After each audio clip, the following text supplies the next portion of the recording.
Shalom Aleichem, Mishpachim. I have a new sefer I just received in the mail yesterday during the day. It's early in the morning now. I mean, really early in the morning. Some might not even call it morning. It's like 2 something in the morning, or 1 something. Almost 2, I think. I don't know. But I want to share with you the contents of this sefer. It is titled Iggeres, HaGra, and it is a letter, a Musar letter, a letter written by the Vilna Gaon. And you can see, it just says Iggeres, HaGra. It's a letter written by the Vilna Gaon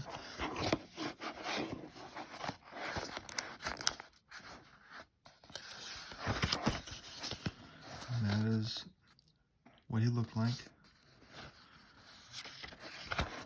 The Vilna Gaon's ethical letter with an anthology of insights, stories, and observations. Rabbi Shea Grauscher put this together. Adapted from Asher Dicker. This is an Art Scrolls sefer. Here is dedications. It's got a little biographical note in the beginning.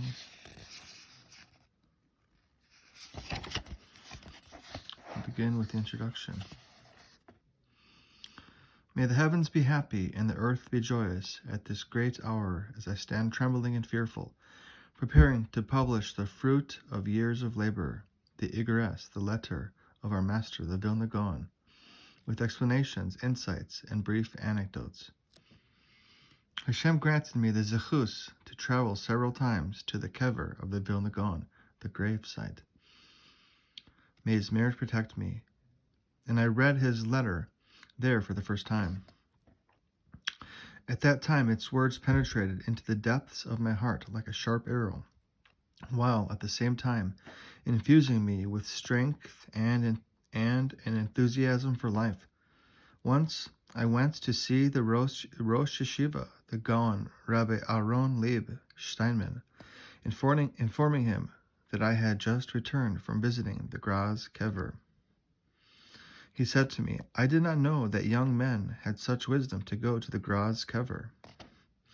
I have merited that great leaders of Klal Yisrael have supported my undertaking in writing the sefer, and after much effort, I am able to publish the sefer in this year that marks 220 years since the Graz departure to Shemaim. The reader may rest assured that the expositions in this sefer, which serve as notes in the margin of the letter, were included were included with deliberate care and selection, and we witnessed Hashem's kindnesses at every stage of its publication. In spite of various difficulties, we have been privileged to publish this magnificent sefer in order to inspire further study and thought.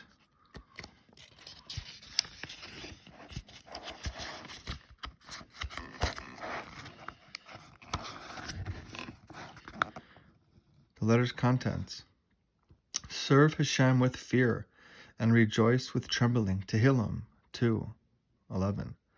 I am seized by rejoicing and trembling as I present an elucidation of the Iggeres HaGra, a letter sent by the Vilna Gaon to his family as he departed from them to immigrate to Eretz Yisrael.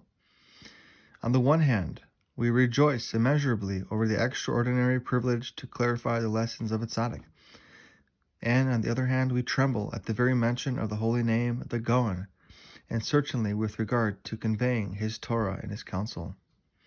This letter is replete with guidance to men, women, and children in how to ascend along the paths of Torah and holiness. In preparing the sefer, we had one ambition: to spread awareness of the words of the Vilna Gaon, so that each one of us could find benefit from them. The text of the letter. There are, in fact, 2 primary printed versions of this letter known to us. The first is found at the end of the Sefer Mesilas Yesharim, and the second version is recorded by Yosef Zundel of Salant, a Talmud of the Vilna Gaon.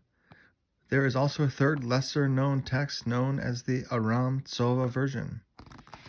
There are no substantive differences between the Mesilas Yesharim text and that of Rabbi Yosef Zundel, other than the fact that the Mesilas Yesharim text is in the male form, while Rav Salant's text is presented in the feminine form. This disparity results from the fact that the Vilna Gaon originally penned his Iggeres in the Yiddish language, and this language does not distinguish between male and feminine forms. It would thus seem that the Rav Salant translation would be more precise, as this letter was addressed to his wife, and so the feminine form would be appropriate. I have chosen to use the Mesilas Yesharim text since it is the more well-known version. Acknowledgements. I thank the Creator of all the worlds for the great zechus I have been granted to toil in the Holy Torah. The Midrash, Bereshis Rabbah, writes, Man was created but to toil in the Torah, and if he is not zoche, he will but toil in the land. Fortunate is the man whom toils in the Torah. I wish to express my appreciation to Hashem Yisparach for his kindnesses that he has done for me, bringing me into this world and enabling me to follow the true and honest path, to be with the people of truth and to become close to the greatest of the generation. In his most recent kindness, he has provided me with the strength to publish the Sefer. May the Sefer serve as a thanksgiving offering for the good with which I have been blessed throughout my life. The Sefer is dedicated in honor of my father, my revered teacher, first and foremost in acts of charity and kindness, Rabbi Oded David Grauscher, and my mother, Mrs. Malcha Devora Grauscher, who raised me to see the true light. May they be blessed with joy from all their offspring, blessings and success in all their endeavors, with wealth and peace of mind. I express my deepest thanks to my dear father-in-law, Rabbi Shlomo Yaakov Yisrael Metzger, and my mother-in-law, Mrs. Sarah Chana Metzger, whose love of Torah and Chesed burns within them, and who are always dedicated to their children and families. I thank my Rebbeim from Yeshiva Derech Chachma and Yeshiva Orchos Torah, and Rabbi Yaakov Yisrael Werner, whose assistance was never ending in the preparation of the Sefer. And most importantly, I thank my wife, Toiba Rachel, who is devoted to Torah and acts of charity and kindness. She helped me in all matters, including the preparation of this book. And it is thanks to her that I could engage in Torah in tranquility without disturbance. May God grant us the privilege of raising our precious children in service in Torah, fear of heaven, good deeds, in health, happiness, and peace of mind.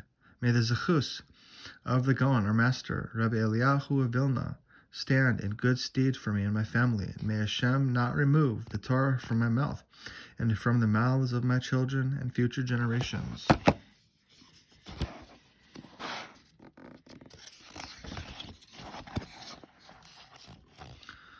The Vilna Gaon, a biographical note. For centuries, the title, the Gaon, has been applied to only one man, Rabbi Eliyahu of Vilna.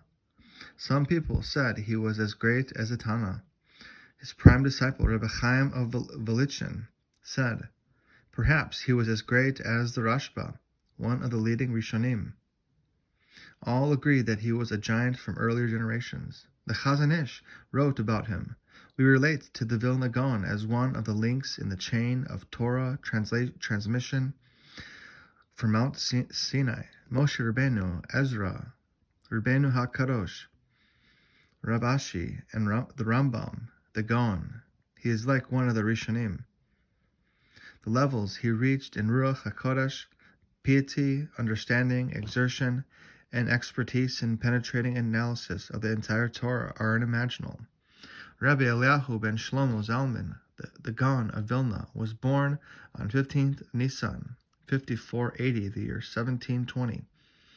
On his father's side, he was descended from Rabbi Moshe Rivkash, the Rivkas, author of the Be'er HaGolah on the Shulchan Aruch.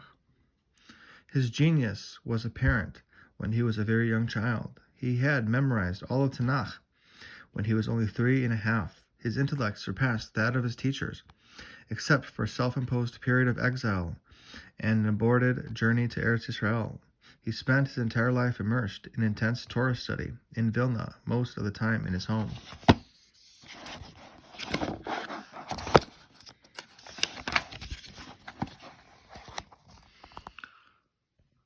The letter of the HaGra, which this work elucidates, was written in Königsberg,